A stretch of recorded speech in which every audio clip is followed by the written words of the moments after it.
l'école du jeu, en partenariat avec la boutique L'Imaginaire. Au-delà de vos attentes.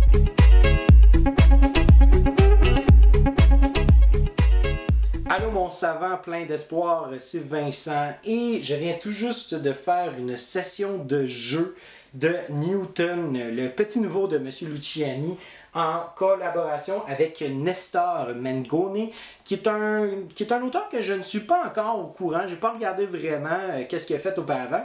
Mais je pense qu'il frappe très très fort Luciani, encore une fois, avec ce jeu-là.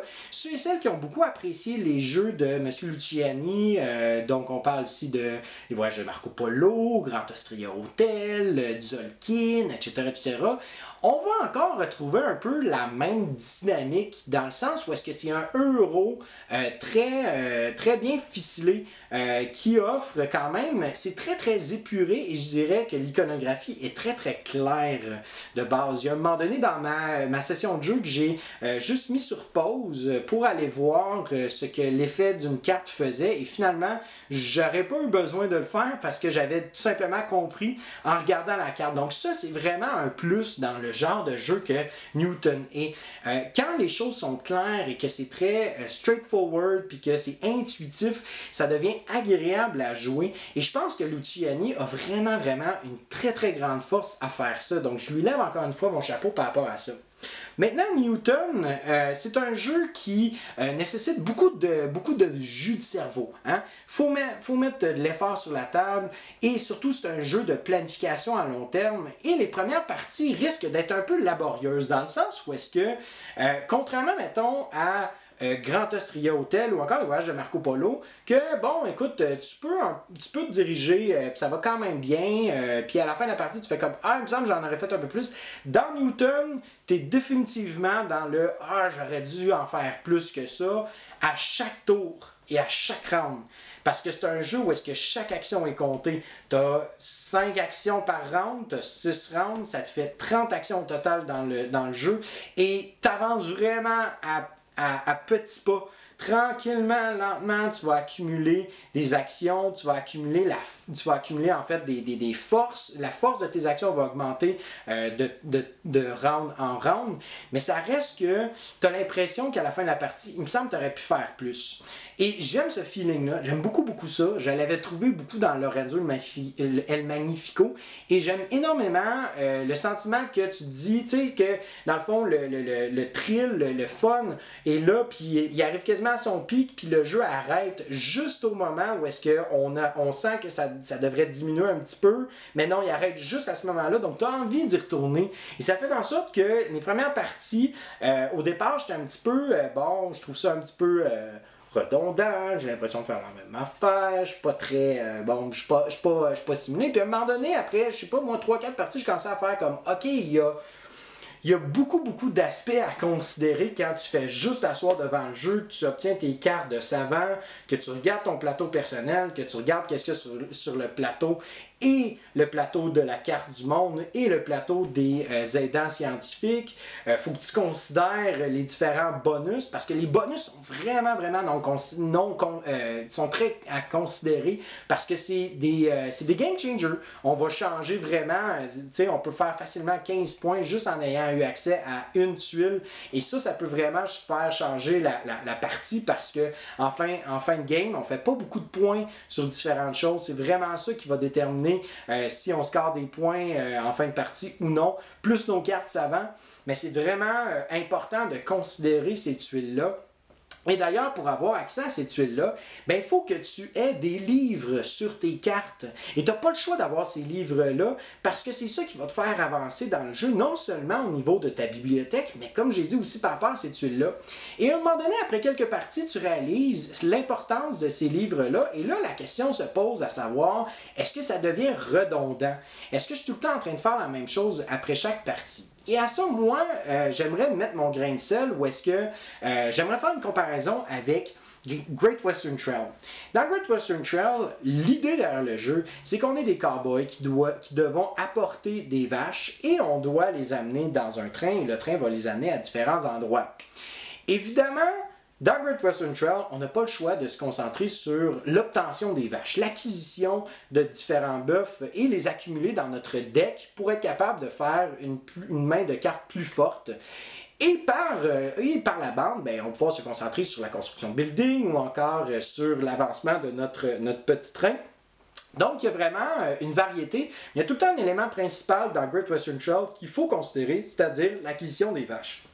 Et dans Newton, je pense que niveau thématique, ça fait du sens de devoir se concentrer sur les livres a priori, parce qu'on est des scientifiques du 17e ou 18e siècle, bref, de la Renaissance.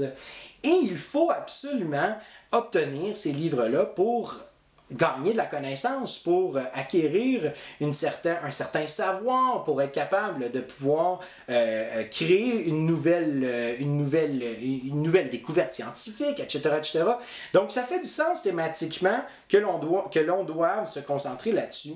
Et je dirais que oui, on va devoir faire ça, mais on a toujours l'impression, moi j'ai souvent l'impression que bon, je vais me diriger vers cette piste-là pour gagner la partie, ou je vais me diriger vers cette autre piste-là, je vais me diriger vers ça. Donc, il y a quand même une variété à travers Newton qui est intéressante, là, somme toute. Là. C'est pas redondant là, à chaque partie.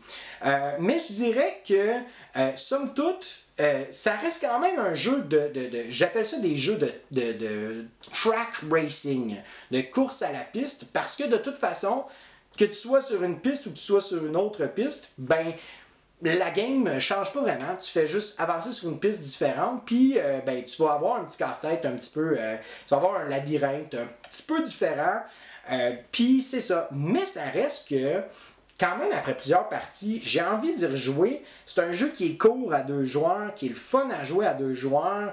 Le casse-tête est tellement prenant que s'il y avait plus d'interaction dans le jeu, j'ai l'impression que ça serait au détriment de celui-ci. Parce que le casse-tête est vraiment fait en fonction de ta planification à long terme sur les différentes stratégies que tu vas opter, sur OK, est-ce que je m'en vais par là pour la partie, est-ce que je m'en vais là juste pour le round. Et c'est là que c'est important de vraiment se concentrer sur une chose pendant tout le long de la partie et de pousser cette track-là le plus possible. Et j'aime beaucoup ce feeling-là que, justement, je m'en vais dans une direction différente, donc beaucoup de variété, malgré que, bon, peut-être la profondeur est un petit peu manquante, parce que, comme j'ai dit, que tu t'en ailles sur une piste ou une autre, ben, tu vas peut-être faire face un petit peu à un labyrinthe similaire. Mais somme toute, j'apprécie beaucoup Newton dans son casse-tête, dans son élément vraiment euro. Et je dirais que oui, il n'y a pas beaucoup d'interaction, mais l'interaction, somme toute, ferait en sorte que, selon moi, ça serait encore plus difficile à gérer. Donc, toute cette gestion-là, à long terme, à court et à moyen terme aussi. Et finalement, j'aimerais ça faire un comparatif avec Gugong, parce que Gugong est sorti cette année avec Newton. Et Gugong, au début, ma première partie, j'ai vraiment apprécié. J'ai fait comme, wow, super jeu. Après ça, j'ai joué une deuxième puis une troisième partie et j'ai commencé à trouver ça très redondant, malheureusement. J'apprécie énormément Andreas Steding. J'aime énormément ses jeux, l'auteur de Gugong. Mais je trouve que parfois, ces jeux manquent un peu de jus à long terme. Et Gugong, malheureusement, fait partie de ça un petit peu. Je sais que j'avais dit dans mon coin neuf, je tripais solide. Mais là, après quelques parties, je me dis, je trouve ça redondant. Et avec raison, parce que tu fais souvent, à chaque partie, tu vas faire un peu de tout le temps. Tu vas juste le faire dans une manière différente et tu es très soumis à les tuiles de fin de partie, donc il faut que tu y ailles selon ça. Alors que dans Newton, la première partie que j'ai jouée, j'ai fait comme ouais, c'est le fun, mais j'ai vraiment mieux aimé Gugong. Et là, ça fait quand même plusieurs parties que je joue Newton et j'ai envie d'y retourner parce que justement, le jeu offre assez de variété pour devoir se centrer vers une piste. Et il n'y a pas de piste qui mène directement à la victoire.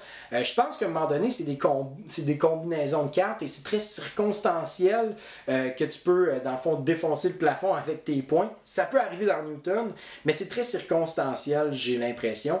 Et c'est ça qui est le fun, c'est que quand le jeu te donne une circonstance comme ça, tu fais comme wow, ok, c'est vraiment c'est un beau cadeau que le jeu t'offre.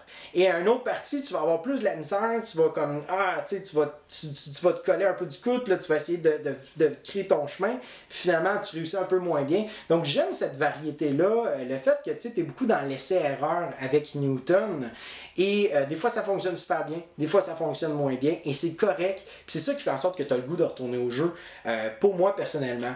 Donc Newton, une belle acquisition, et vraiment je vous encourage à y jouer, plusieurs parties même, pour voir à quel point il y a vraiment une diversité dans le jeu, et malgré que le jeu n'est pas nécessairement original à casser, mais ça reste quand même un très très bon euro qui, je pense, va pouvoir plaire à beaucoup d'entre vous qui aimez ce style-là de jeu de société. Alors voilà, merci beaucoup de m'avoir écouté, très apprécié. Et si tu t'es pas encore abonné à notre chaîne, fais-le, on crée plein de matériel, c'est super le fun, puis on aime ça jaser. Si tu es pas d'accord avec moi par rapport à Newton, ben écris-moi un commentaire, on va jaser de ça. Si tu as des questions par rapport au jeu, vas-y, fais-le, il n'y a pas de problème. D'ailleurs, la critique, le vidéo de la session de jeu va être en onglet information, va être dans la description. Si tu nous as pas encore liké sur Facebook, vas-y, parce que justement on publie des photos sur Facebook, on est très actif aussi sur sur ce réseau social là, et sinon aussi Instagram, qu'on publie beaucoup de photos, des mini critiques sur différents jeux. Bref, on aime ça, on aime ça discuter avec vous, on aime ça être en partenariat avec vous. Alors voilà, c'était Vincent et je te souhaite à toi et tes amis un bon jouage!